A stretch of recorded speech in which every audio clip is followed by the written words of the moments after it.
Welcome back to Life and Hair, and today we are going to have a soft and subtle vlog. So you're going to get to see how this hairstyle and colour, which is honey pecan rooted, performs in everyday life. It's a bank holiday Monday in August, but you know, you'd never guess it was August because the weather is truly overcast, grey, damp, incredibly unsummery and uninspiring. But I have tried to counterbalance that with my appearance. Steve is sitting over there waiting for me to get a move on. Basically, I have a deep belief that if the weather is very uninspiring, then it is my duty to try and lift the mood of the day by presenting a colourful and optimistic appearance to the world. Now, I think this is a spiritual practice and I think it's a political practice, because the harder life gets, the more stressed and the drearier people get. And injecting some hope and some encouragement into everyday life by appearing as though you're coping and you're enjoying life and you're living your best life is the biggest pick-me-up to yourself and to everybody around you. Okay, we're going to go to a lovely town in Kent called Canterbury. I thought it was actually on the coast, but it's not on the coast. We are going to go there because Steve reckons, well, I know that they've got a cathedral and they've got little knick-knack shops and, you know, little eateries and little historical things to see. And I'm very pleased to be wearing soft and subtle today. And I wonder whether you'd come along with us to enjoy Canterbury. Just to go back to what I was saying while we were still in the house, one of the things that I really missed during these lockdown months was to be able to just go out and see people out there, even people that I didn't know, just strangers. It enabled me to gauge how I was doing by comparing myself to how other people were doing. How were they dressed? You know, what was the expression on their face? What was their general demeanor? Were they buying lots of stuff? Did they look depressed? You know, it's a very human thing to do and incredibly valuable. And it's only when you lose it that you realize the role that it plays in life. So I was saying earlier that I felt that it was my civic and political and spiritual duty to present myself in the most upbeat way that I knew how, in order to continue to encourage myself as well as other people as much as possible. Because let's face it, when we go out and about and we see a whole load of people in their sweatpants and greasy hair and looking a little bit worse for wear, it does get to us after a while. Do you have any thoughts on this, Steve? How did it affect you as a man? Well, I just think it's a basic human need to go out into society and to see other people,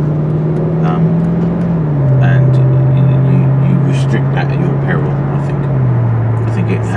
I think it's very psychologically damaging to attempt to isolate people and to distance them socially, shall we say. Yes, it's a very difficult psychological ordeal to live through. Now, seeing as this is life and hair, I must link it back to our wigs, you know, because in this respect, they play actually a very powerful role in keeping society buoyant, no less. I think that the colour and the fun and the drama and the theatre that they provide go a long way to signalling to others that everything's okay, we can do this, we can get through this, we can thrive. and we can have a good life. We can enjoy our life. And isn't that what everybody wants? To be able to enjoy their life with their loved ones. So basically what I'm saying in this clip is that on the way to Canterbury, we were driving quite fast down a fast road and very nearly had quite a serious head-on collision with a van that was turning into our path. And Stephen swerved the van. I had my head back with my eyes closed and opened my eyes to see that we were heading towards a big metal lamppost on the other side of the road. Thankfully, Steve avoided that as well. We kind of stopped and couldn't believe what was happening. But one of the things that flashed into my mind was, if we have to go to the emergency department, what are they going to think about my soft and subtle? Thankfully, I didn't have to face this conundrum today, and we continued on our way to Canterbury and continued to enjoy the cathedral and lunch.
We've just stopped off at a nice Italian restaurant to have a pizza. I was just looking at sort of people's hair.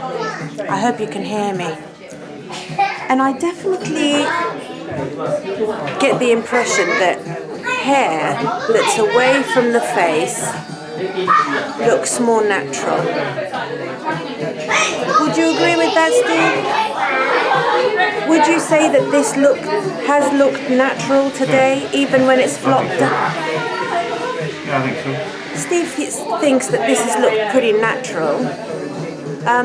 But I've been looking at people's hair, and the majority of people's hair has looked natural because it's been somehow away from the face. You've been able to see the scalp some way or other. So the monofilament parting, it really helps with that. The lace front really helps with that. But you know, lace fronts are not totally invisible. If you looked close enough to the hairline, I reckon you'd be able to see the lace front. Let's see.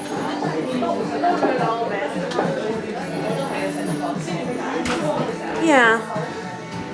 And of course most people don't have perfect dye jobs with the perfect highlights, you know, done so perfectly. Actually, before I left the house, I added some dark powder to the root area of the front highlighted hair, because I felt that highlighting right from the scalp like that all the way down didn't look that natural.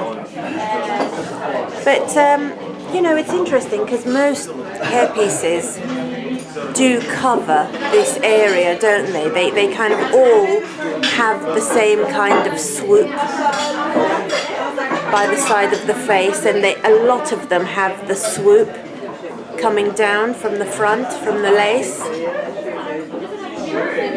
Yeah, I'm still, you see, it's this, you see this swoop. You know, if you know what to look for, a swoop like that is a dead giveaway. But, you know, I'm still considering it, still being a hair creep and looking at every person's hair that walks by, trying to decide how this looks.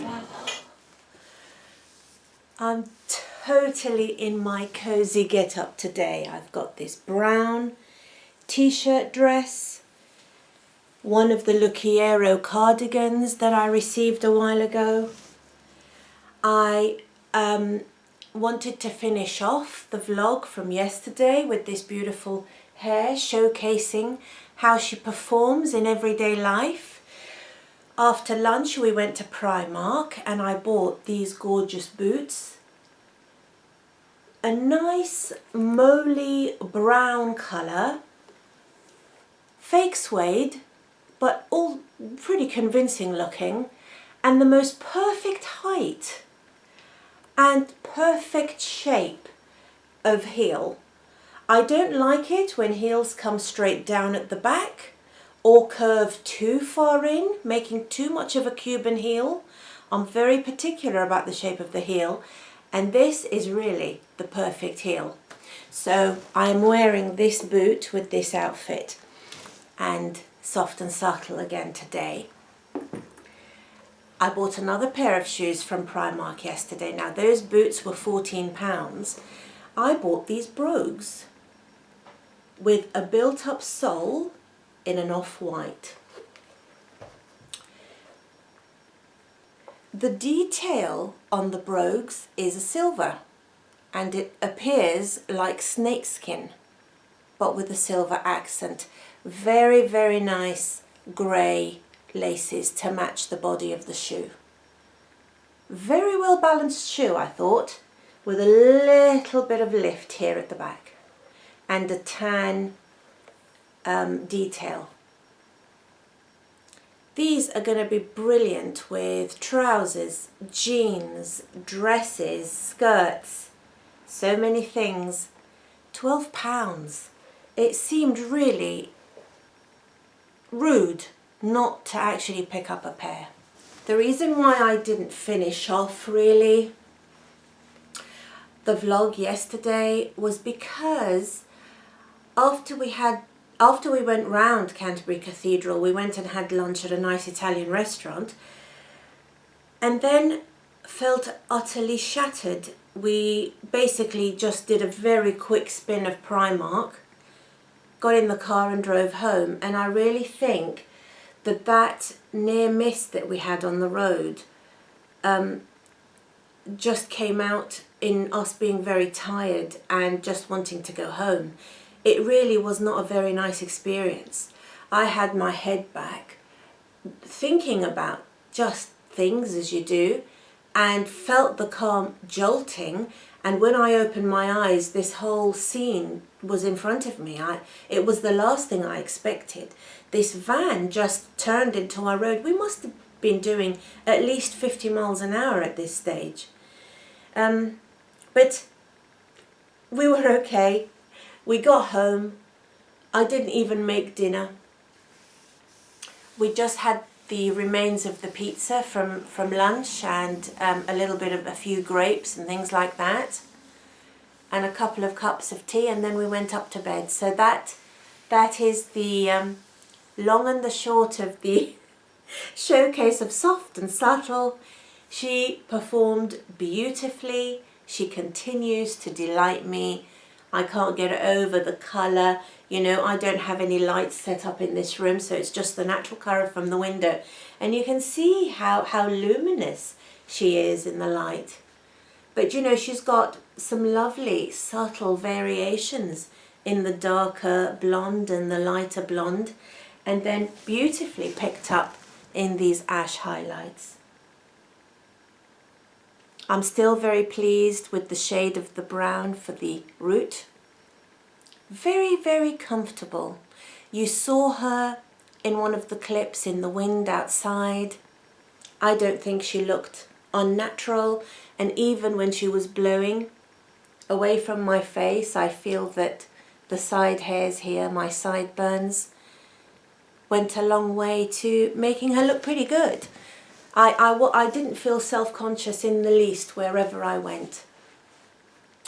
The weather is again very overcast today, and all I want to do is just wrap myself up in this cardigan. I might go to Next and buy myself some jeans. It would be wonderful if I could find a pair of blue jeans, the same shape and brand of the white ones that I was wearing yesterday, because they are so comfortable, very flattering to my figure as well. And I'm going to take the rest of the day to curl up on my sofa and knit and watch some films.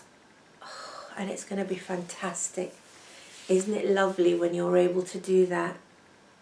To just take your time, do your knitting, and enjoy the rest of the day and be cozy in this transitional time between summer and autumn. I wish you all the best. You take care, and I will speak to you in the next video. All my love.